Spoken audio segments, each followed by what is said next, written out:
तो हम बात कर रहे थे, जरा ध्यान दीजिए कि सबसे पहला जो राजा फ्रांस में हम लोग जहां से चले थे वो कौन था? लुई 14वां। ठीक है, इसके पहले भी कोई हो सकते हैं, लेकिन हमारे बुक में जो पढ़ना है। फिर लुई 14वां के बाद लुई 16वां। अच्छा, लुई 16वां की पत्नी का नाम चालू, कहानी आ रहा है। और उसके बाद कौन बना? रॉब्सपियर के पार्टी का नाम जैकोबियन पार्टी, जैकोबियन पार्टी या जैकोबियन दल।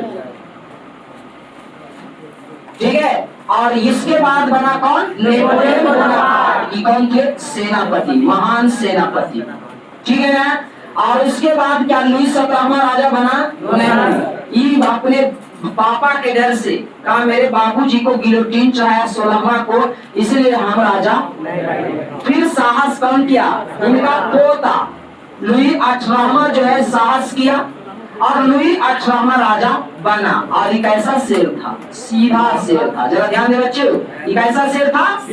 सीधा शेर था। जब इसकी मृत्यु हो जाती, इसे कोई मारा नहीं, इसकी जब मृत्यु हो जाती है तब उसका चचेरा भाई दौड़ता है चार्ल्स दसम, कहता है हम अब राजा रहेंगे। ठीक है, अब जरा चार्ल्स दसम के बारे में हम कुछ बात बता देते हैं। चार्ल्स दसम सीधा शेर नहीं है, बब्बर शेर है। कैसा है? कहता है हम भैया नहीं, हम चचेरा भैया नहीं है। बोलेगा जे जनता गुरगुरा देंगे, खा जाएंगे। जनता को राजा से डरना चाहिए। कौन बोला? चार्ल्स दसम। जनता को राजा से डरना चाहिए। और चार्ल्स दसम ने अपना एक प्रधानमंत्री बनाया, उस प्रधानमंत्री का नाम है पोलिगनेक। पोलिगनेक क्या नाम है? पोलिगनेक। इसको राजा बनाया और देखते ही तो ऐसा राज करने लगा जनता पर, क्या बतावे। जनता से इतना टैक्स वसूलना शुरू किया, फिर से वही राज लागू नियम लागू कर दिया, समाज को दो भागों में बांट दिया। विशेषाधिकार और कौन? सब साधारण बने।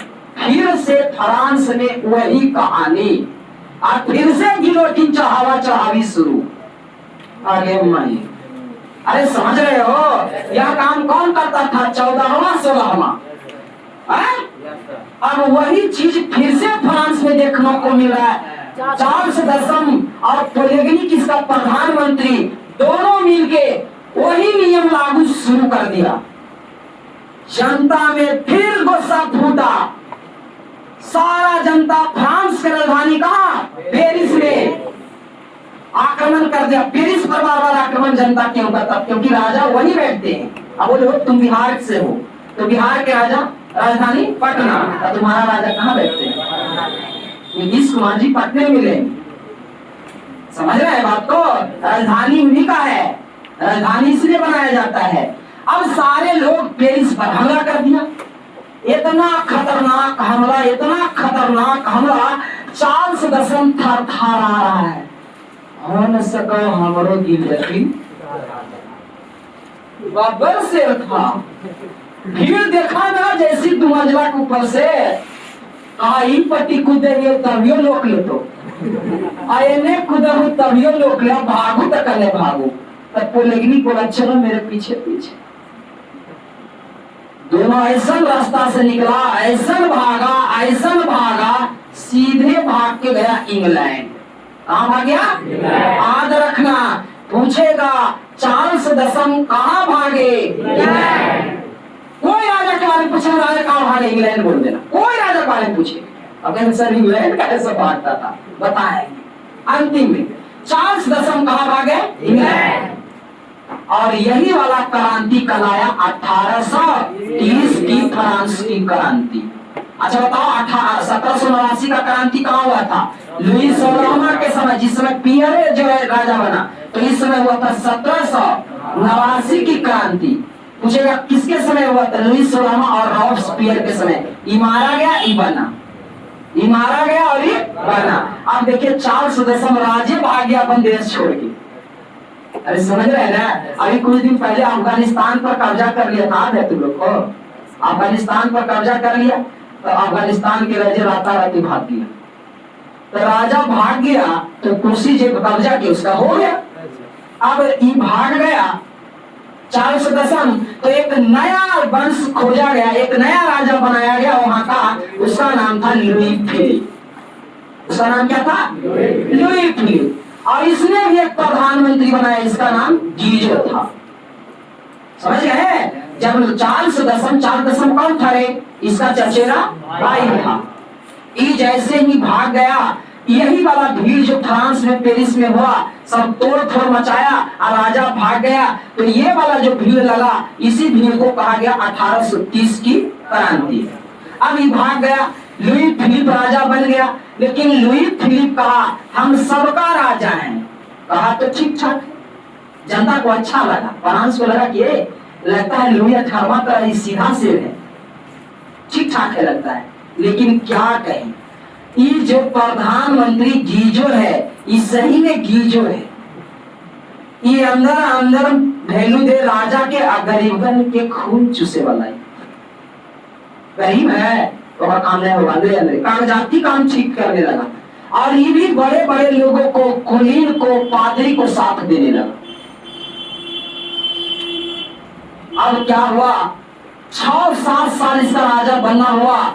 फ्रांस का ऐसा स्थिति हुआ कि कभी ऐसा नहीं हुआ था, लोगों को अनाज तक मिलने नहीं लगा, भूखमरी आ गया। पूछेगा जी फ्रांस में भूखमरी किसके समय छाया? फिलिप के समय। किसके समय?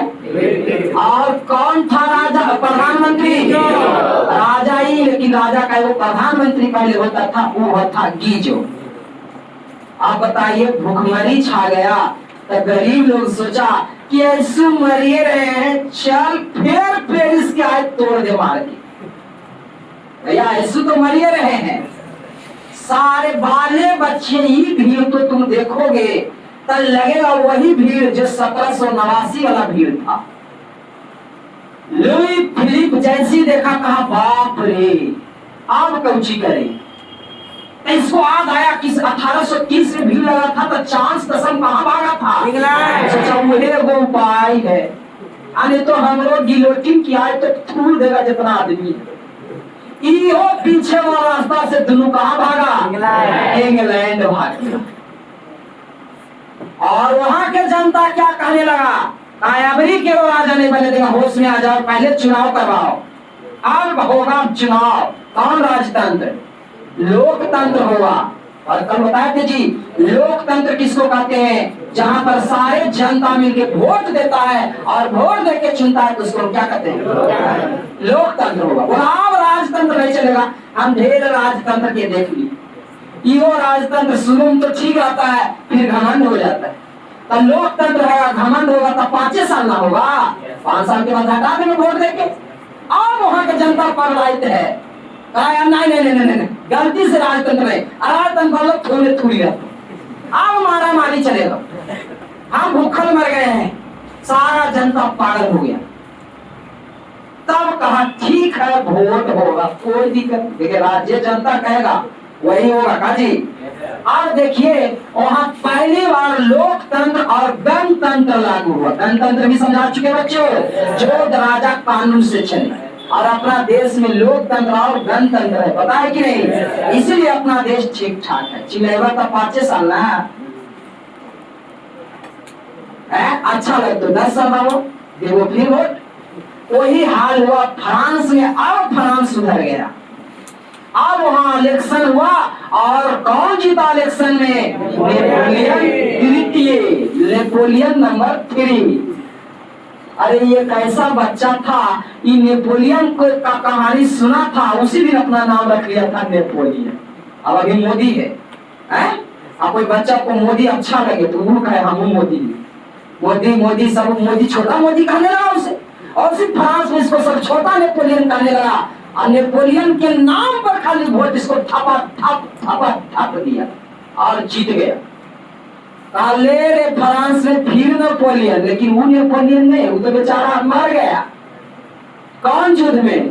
वाटरलू के युद्ध में, याद है? इसलिए यहाँ का राजा बना नेपोलियन थे।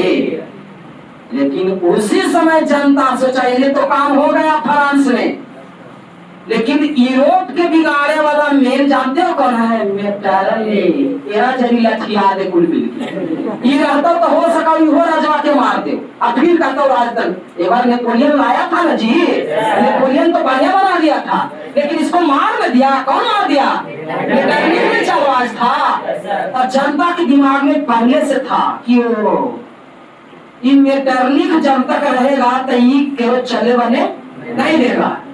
सारा आदमी एकदम इटली में, सॉरी मेटरनिख कहाँ था? ऑस्ट्रिया में। ऑस्ट्रिया के राजधानी वियना पर हमला किया। कहा रुकिए नेपोलियन साहब, आप राजा नहीं बनिए जब तक गलवाना खाते हैं। इसको संभाला हुआ पिन्हा दिया। नेपोलियन 3 जाए, नेपोलियन 3 जाए। आखा आप जाइए, आप ऑफिस में बैठिए, वो काम ठीक करके आते हैं। क्या ठीक करना है? मेटरनिख कहाँ का राजा था? तो 3 राजा याद रखना रे। फ्रांस के तो ढेर राजा याद रखना पड़ेगा, क्योंकि फ्रांस से पढ़ना है आपको। ऑस्ट्रेलिया का राजा मेटरनिख। बोलो इटली का राजा चार्ल्स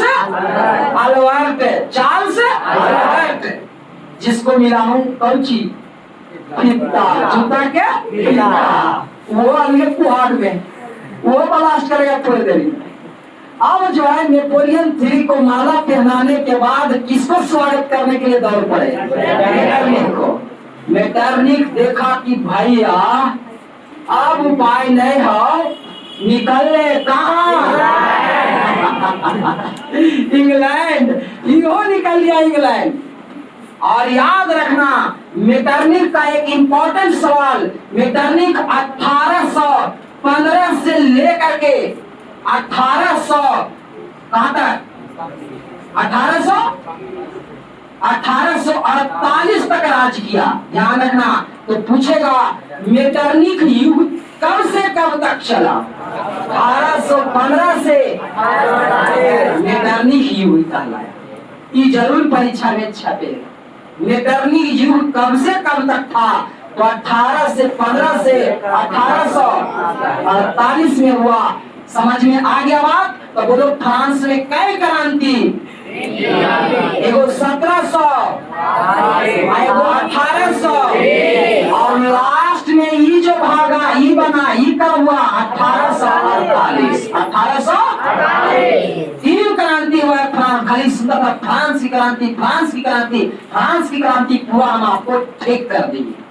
अब लिखो कॉपी में, लिखो जो परीक्षा में आएगा, जो लिखा है वही आएगा, उससे बाहर नहीं आएगा। बाकी के जैसा तुम छोड़ के खा जाओगे। जितना अच्छा से पढ़ गया लिखेगा सबसे पहला नंबर में। नहीं तो हमको लगता है आज यही विराम दिया जाए। अब जो भी बचा आपका अगला संडे को, सुन लीजिए बात को, कब? अगला संडे को इतिहास का बैच बिना पूछे 8 से 10 रहेगा। बिना पूछे 8 से 10। आशा करते हैं आप लोग भारी मतों से आएंगे। वहां पर इसका शेष भाग बस लिखाना है। सारा चीज है, लिखाने में वो समझिएगा, क्योंकि इसी में से लिखाएंगे। और 8 से 10 भारी मतों से आए और नंबर चैप्टर नंबर 2 पर धावा बोले, इसको लिख लेने के बाद कुछ सवाल करे, वेरी गुड।